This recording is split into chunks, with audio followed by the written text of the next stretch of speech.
அப்பாடி ஒரு வழியா வீட்டுக்கு வந்தாச்சு. ஜோ ஜோ ஜோ ஜூ ஜூ ஜூ. என்ன பாப்பா சிரிச்சுக்கிட்டே இருக்கீங்க? இன்னும் 2 நாளா நம்ம வீட்டை விட்டு போயிருவீங்க இல்லல்ல? அண்ணி சும்மா அதை பத்தியே நினைச்சுக்கிட்டு இருக்காதீங்க, நீ கவலைப்படாதீங்க. உங்களுக்கு கொஞ்சம் காஃபி போட்டு கொண்டு வந்து தரவா? ரிலாக்ஸா இருக்குல்ல? பரவாயில்ல இருக்கட்டும் ரினி, உனக்கு எதுக்கு வீண் சிரமம்? கொஞ்சம் சேர்லாம் எடுத்து அடுக்கி போட்டு வை, அவங்களாம் வந்தா உட்காரணும்ல, அதுக்கு தான் சொல்றேன் ரினி. சரிங்க அண்ணி, நான் செய்றேன்.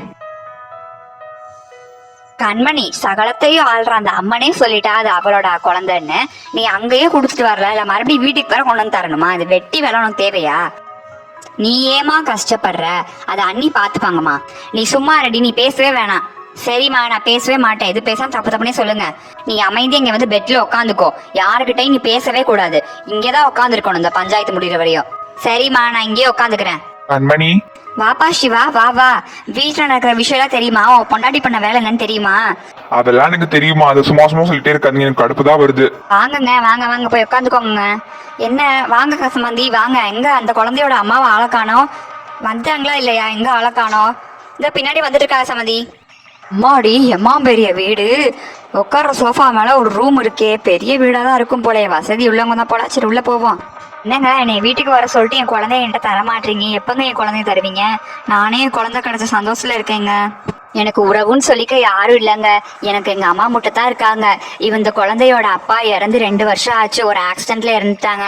இந்த குழந்தை எனக்கு கிடைச்சதே ரொம்ப பெரிய விஷயம். சரி இருமா கண்மணி, அவங்களோட குழந்தைய அவங்கள்ட்ட கொடுத்துருமா.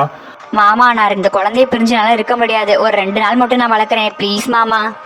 என்னங்க நீங்க இப்படி சொல்றீங்க? இன்னைக்கு குழந்தைய தந்துடுவீங்கன்னு சொன்னா நான் ஆர்வமா வந்தேங்க. என் குழந்தை கடத்த சந்தோஷத்துல நான் இருக்கேன். நீங்க என்னங்க 2 நாள் வச்சுக்கிறேன்னு சொல்லியிருக்கீங்க?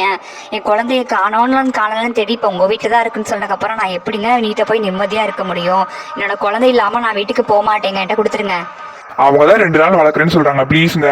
மனசு எனக்கு புரியுதுங்க. ஆனா இருந்தாலும் இத்தனை நாள் கழிச்சு என் குழந்தை எனக்கு கிடைச்சிருக்கான்ல, அவனை விட்டுட்டும் என்னால இருக்க முடியாதுங்க. எனக்கு ஒரு மாதிரி இருக்குங்க.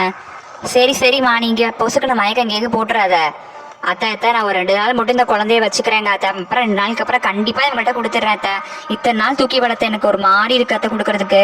அதெல்லாம் அப்படிதாமா இருக்கும், நீ கொடுத்துட்டா சரியா போயிடும் கொஞ்ச நாள் கழிச்சு. ஆமா கண்மணி, தாயையும் பிள்ளையும் பிரிக்கிறது பெரிய பாவம். இந்த மாதிரிலாம் செய்ய வேணாம், அவங்கள்ட்ட கொடுத்துரு. சரிம்மா, அப்ப நீ 2 நாள் எங்க வீட்லயே இருமா, நாங்க உன்னை எதுவும் சொல்ல மாட்டோம். 2 நாளுக்கு அப்புறம் குழந்தைய வச்சு கூட்டிட்டு போய்க்கோ, ஓகேவா? 2 நாள் நான் உங்க வீட்டுல இருக்கணுமா? ஐயோ, என்னால இருக்க முடியாதுங்க. எங்க அம்மாவை மட்டும் தனியா விட்டுட்டு ப்ளீஸ்ங்க என் குழந்தைய கொடுத்துருங்க, நான் போயிடுறேன். ஏமா, ஒரு 2 நாள் இங்க இருக்க முடியாதாமா? 2 நாள் தானே, உங்க அம்மாவை யாராச்சும் பாத்துக்க சொல்லிட்டு நீங்க இருமா. ஆமா, இது கூட நல்ல யோசனை தான். நீ இங்கே இருந்து கூட்டிட்டு போமா குழந்தைய. என்னங்க நீங்க இப்படி சொல்றீங்க? ஆமாங்க, இங்கே 2 நாள் இருங்களேன்.